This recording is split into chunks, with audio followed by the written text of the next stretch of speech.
Oh my gosh, let me tell you something. People are gonna want to every day, morning, lunchtime, dinner, snack time, bedtime, open a can of whoop ass. And I'm gonna start the trend of being like, hey guys, tag whatever you're opening a can of whoop ass on for the day. If they're tying their shoes, I want them to open a can of whoop ass, right? If they're getting ready to drive their Jeep, I want them to open a can of whoop ass. If they're getting ready to go yell at their kid at their soccer game to go fight win, I want them to open that can of whoop ass.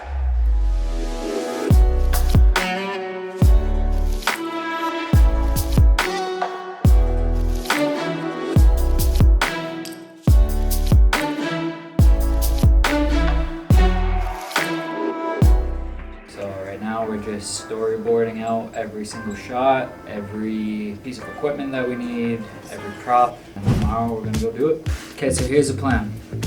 It just snowed, we just got a nor'easter. We are trying to push subscriptions, so we're bringing back the Yeti. The Yeti is going to be the delivery man. The concept is you don't have to think about your Jocko Fuel subscription or reordering it every month. Yeah, the convenience of the delivery and just you don't have to remember because we do.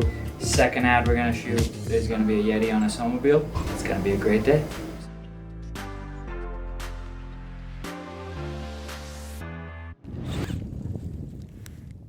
Man, that doesn't seem very thick. That does not seem thick at all. Holy shit. Feeling good, Ty. Believe in you, bro.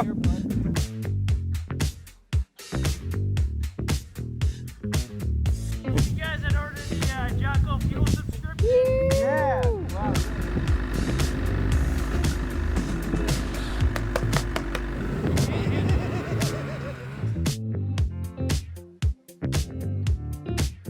Front shot, side shot, scared front shot, and then it's gonna pan. It's gonna go POV. Look up at Adam. Just box. It's gonna come back to the side shot. Put hand in the box. Grab a fish and run.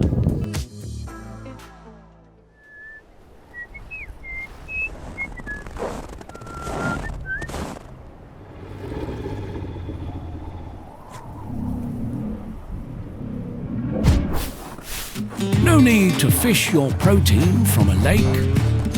When you subscribe to jockofuel.com, the protein comes to you.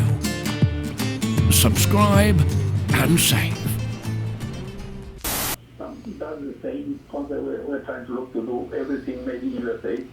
What about the fabric? The fabric you use are basically domestic fabric, or you use some information? We only use domestic fabric. We only use domestic zippers. We only use domestic thread, domestic buttons, and American hands. So everything we do is grown, sewn, made here in the United States of America. So if we move in that direction, are you open to do that theory? It would, you know, in order to like do a type of relationship with Levi's, it'd have to really work for both of us. But you know, I mean, it'd have to fit with what we're doing, you know, in our story and our message, and who we are. Again, we wouldn't private label for Levi's. We would maybe look at a collaboration, like a co-branded potentially, because that will help us in the world, you know, to let everybody know who we are. You know, something like that may work, but we wouldn't be interested in a straight like being a cut and sew factory. That's just something we're not going to do. Talk to you. Okay. You too. Nice to meet you. Thank you much. Okay. All right. Bye now.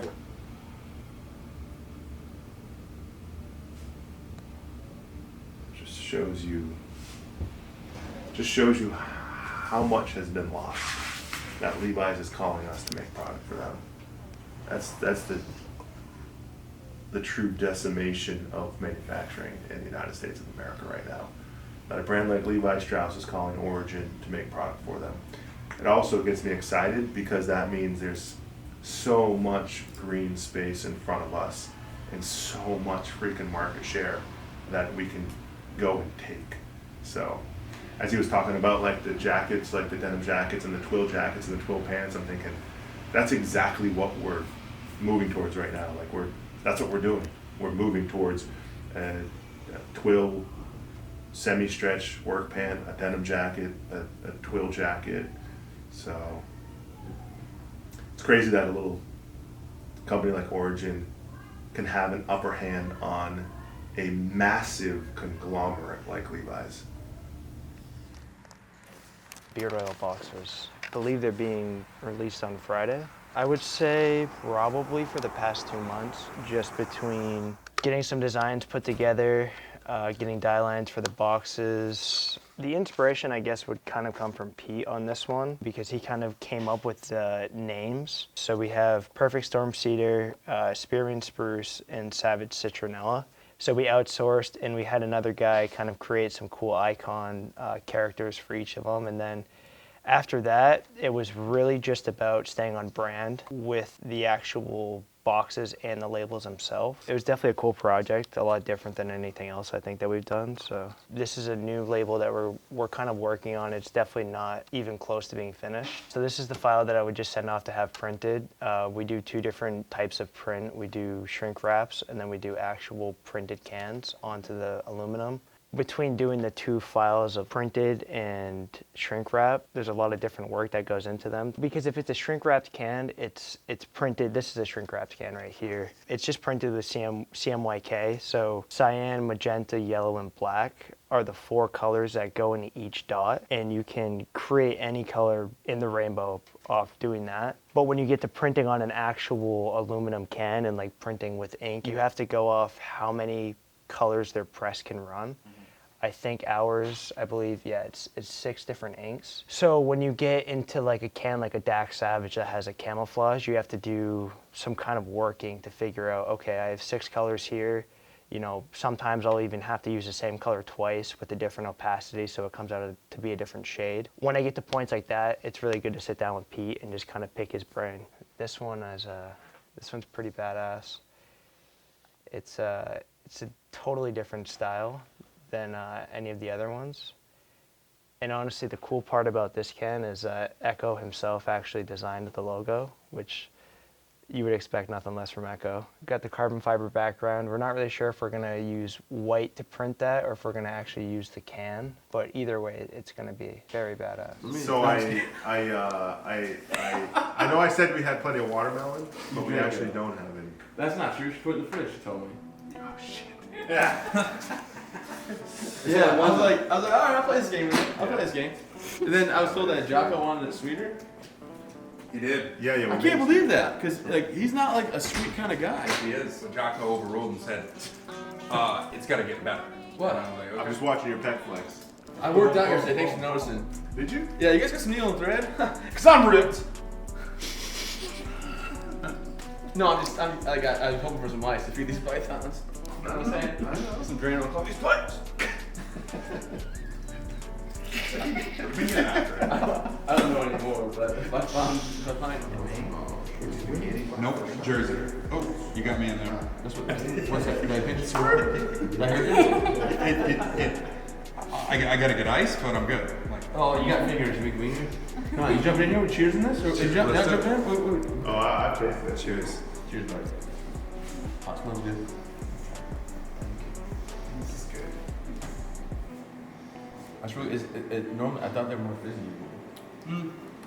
It's a little bit fizzier than that, probably, but. No, it's really good. Oh yeah. That's the #1 seller right there. I think it might be.